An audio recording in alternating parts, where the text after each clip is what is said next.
Welcome to my channel.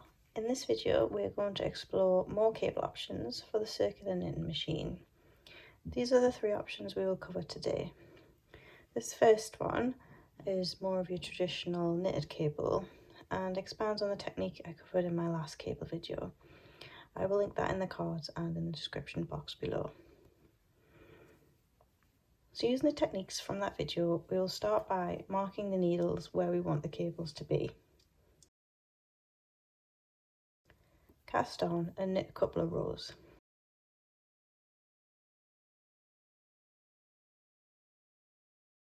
Then we will attach our cable strips. These ones are 3 stitches wide.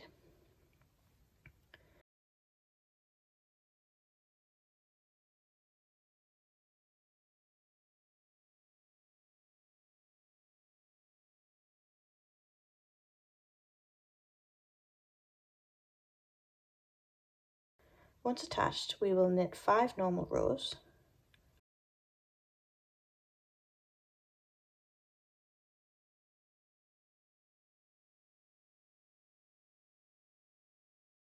I forgot to add my markers, so I'm just doing this now.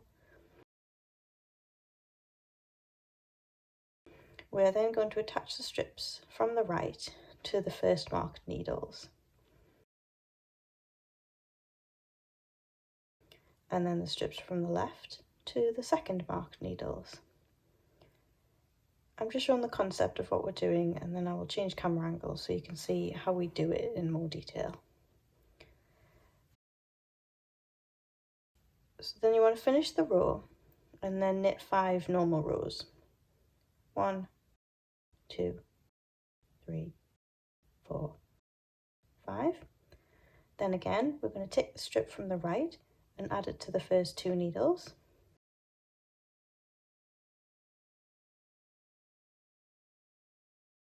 Take the strip from the left and add it to the second 2 needles.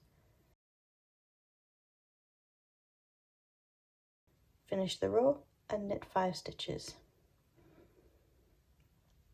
And I will take a closer look at that cross. Use a stitch marker to help you get the loop over the needle.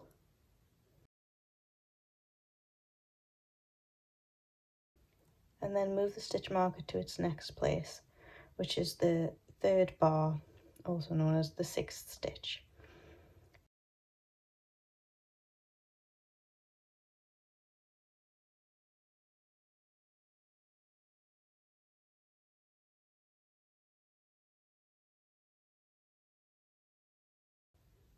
Then we just repeat the pattern until you get to the end of your strips.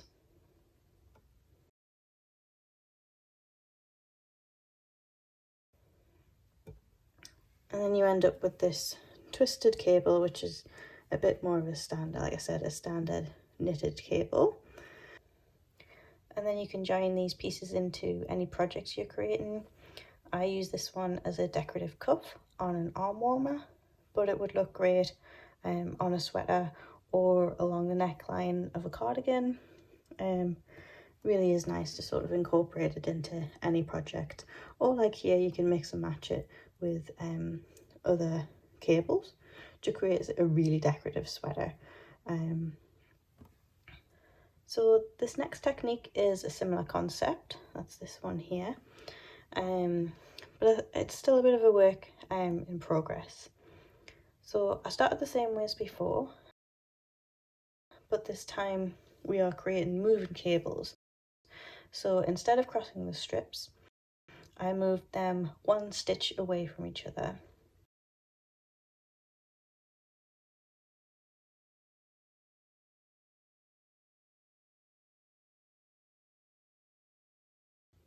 Knit a normal row and then repeat.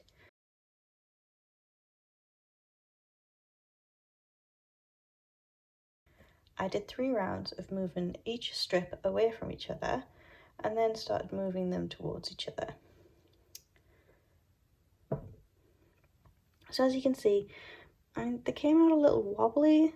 They're not quite as crisp and stretched out as I would like.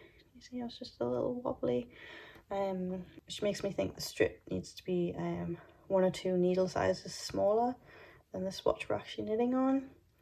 And as you know, there's no way to change the gauge size on the knitting machine, so I could knit the strips by hand using a smaller needle size, but I'm too lazy for that. And eventually I want to create really elaborate Celtic cable designs, so I would need a lot of these strips. So I was thinking about investing in an I-cord mill. I'll put a picture on the screen of what I'm thinking of, and then experimenting with that instead. That would make this process a lot quicker as well, and you could even use it on these cables. Yeah, so I'm thinking about investing in the I-cord mill. So let me know in the comments if you've tried one, how they work out, or if you'd be interested in seeing a video of me trying it out. And this final cable is based on a wonderful creation of Diana Sullivan on a flatbed machine that I've adapted to work on a circular machine. If you're not following Diana, I highly recommend you check out her channel. I mean, a lot of the stuff is just not possible on the circular knitting machine, but it's still really interesting to watch all of her creations, and she has some great ideas. So I'm just going to sort of explain the basic concept of how we create this, but if you want a bit more of an in-depth tutorial, please check out Diana's channel. I will link the video in the cards above. So we start with two pieces that we want to join together with a cable design in the middle. So you want to attach 2 stitches from each side piece to your machine. Then you want to add your yarn and knit 3 rows.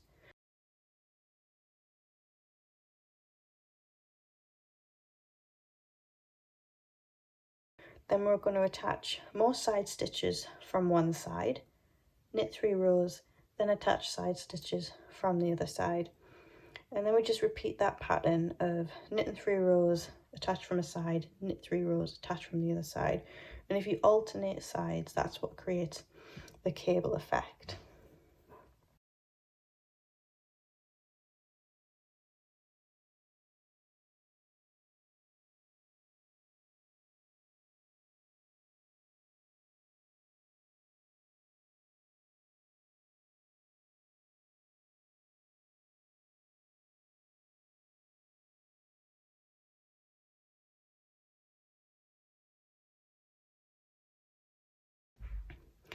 So this technique creates this really sort of 3D technique. It does stick out quite a bit, but you can experiment with, if you want it to be a bit more 3D, you can do more than 3 stitches, if you want it to stick out a bit more, you can do more than 3 rows.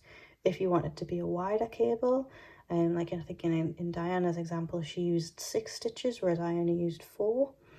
So you can experiment with this, and I would definitely recommend that you do experiment with this because it's so quick to create, and also it's a really great joining technique. So I'll just turn this over and I'll show you what it looks like on the back. So as you can see, there's the two pieces that I've joined together. So those are 3 cable ideas that I've been experimenting with. Thanks for watching until the end. If you enjoyed the video, please give it a thumbs up and please comment down below letting me know which cable technique you like the best and if you're going to give any of them a try.